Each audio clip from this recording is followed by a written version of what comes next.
All right, let's start with a question from Kate. How do you respond to someone who says that putting God in the, quote, box of the 66 books of Scripture is limiting himself somehow, and we have no way to know all he has done or said because we are human and can only know so much about God? I have to take a deep breath because this kind of comment really bugs me. Maybe here's a question. What if God limited himself to 66 books of Revelation? I mean, that's the claim that we're making. It isn't the claim that we are limiting him, that somehow out of nowhere we just thought, 66, that's plenty. You know, here it is, this big giant thing. We got enough already. We're not going to add any more to it. Okay, that isn't the way it worked. The way it worked was more or less a recognition of God's people that the texts that we received or they received were the authoritative words of God himself. Okay, now, of course, that they could be mistaken about that. There are challenges to that we can address, but that's not what's going on here. The claim here is just because we're saying there are these 66 books, as if we were the ones who are saying it, making the decision, then we are putting God in a box. But on our view, at least, it isn't us making the decision. No one group making the decision. I heard Dan Wallace put it this way in a documentary, which I've referred to before. God's an Errant, no, not God's an Errant Word. We talked about this before. You'll probably come up with the name. I thought it was really a good one. You can find it on YouTube. The God Who Speaks. Yeah, the God Who Speaks. And he said, with regards to the canon, it's either an authoritative list of books or it's a list of authoritative books. Now, that's not wordplay. The point is, if it's an authoritative list of books, that means someone is taking upon themselves the role of being the authority to declare the books as God's books. That would be the Roman Catholic Church's view of the canon. All right? Or it is a list of books that are authoritative. In other words, the authority is vested in the works themselves. The authority is not in the person who declares them to be such. And in fact, when you look at the history of the canon, that's the way it happened. You don't have and some people think this is a weakness. It's not until 3rd century or 4th century do you have this list of authoritative books. Okay, so they didn't even know it's all politics. Well, they did know, and early on you have an acknowledgement of most of the works that we considered canon as being the rule. That's what the word canon means. The rule, because they came from the rule makers, as it were. Those disciples trained by Christ, not just disciples, apostles, that were authorized by Christ himself to produce authoritative doctrine for the church. And in their teaching, they were authoritative. And in their writings, they were. And it was the writings that reflected their teaching that survived their death. And so these writings were then collected and acknowledged to be so. And you could see the early church fathers affirming that, different aspects of these writings. And it was later that they finally came up with the New Testament list that we use as authoritative now.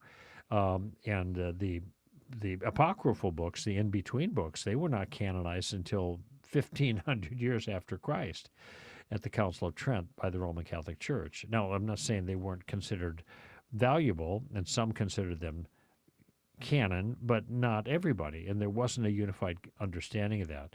And so the point I'm making here is what we have in the 66 books is a list of authoritative books. So this goes back to my opening comment. Well, what if God himself limited himself to these 66 books? What if God limited himself? I get bugged with this putting God in a box kind of reference. It's just nutty. It's just nutty. And what exactly are we doing when we're putting God in a box? And almost always, when I hear that phrase, it's when someone tries to make a biblical argument that is contrary to an individual's personal view. And so they find fault with the view by saying, well, you're putting God in a box. Okay? And I like Frank Beckwith's comment, philosopher from Baylor. I wrote a book with him a number of years ago. Good friend.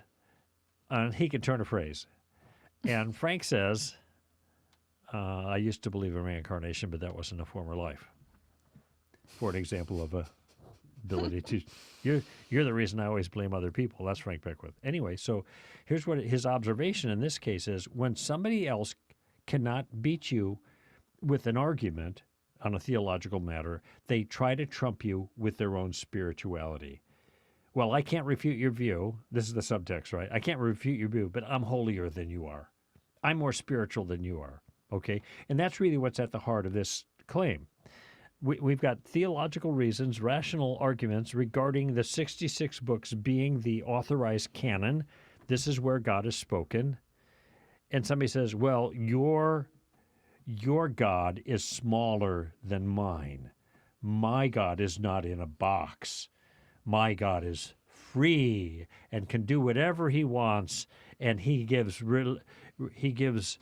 revelation wherever he wants. Well, of course, we agree with that in principle.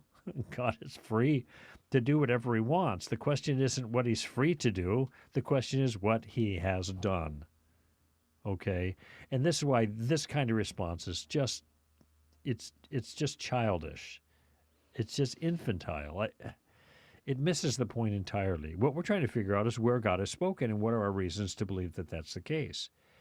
And the early church fathers understood the 66 books of this particular testament to be that, because their source was authoritative. In the case of the New Testament, the apostolic witness. That's the principal concept. And the recognition of all other churches and Christians that these books carried with them authority. They recognize the authority inherent in them. Okay, so the person who thinks we're putting God in the box, well, then where are the other texts, the other places where God has spoken authoritatively and inerrantly that you'd like to offer as an antidote, as an option? Even the Roman Church, who offers additional sources of authoritative information, at least they seek to make the case. They're not just saying, oh, you're putting God in a box. That's silly. That just tells me the person who makes this comment has no other good reasons to claim other revelation as authoritative. I think the key thing to know here, when this person says we have no way of knowing all he has done or said because we are human and we can only know so much about God, the key difference to note here is that there's a difference between knowing fully, which we can't do, and knowing truly, which we can do.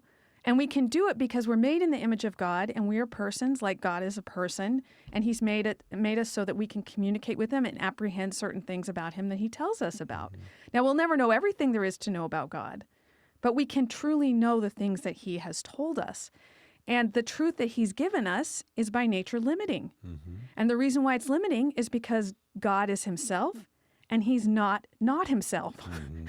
So when God says, this is who I am, all things that are opposite of that are not God. So he is limited, if you want to call it that. He's limited himself to this truth about himself. So when God gives us 66 books of the Bible, those are the things that he thinks we need to know. It's not everything we need to know about God, or it's not everything there is to know about God, but it's everything we need to know about God to know him truly, mm-hmm. to know who he is and who he is not. Mm-hmm. And so I suspect if someone says, if we're limiting ourselves to the 66 books, perhaps there's some sort of mystical thing they want to let into here, like visions or meditations or some sort of mystical experience of God that they want to allow in. But God has given us everything we need to know him truly. And yes, there's only so much we can know, but we can know this. And this is what he's given us.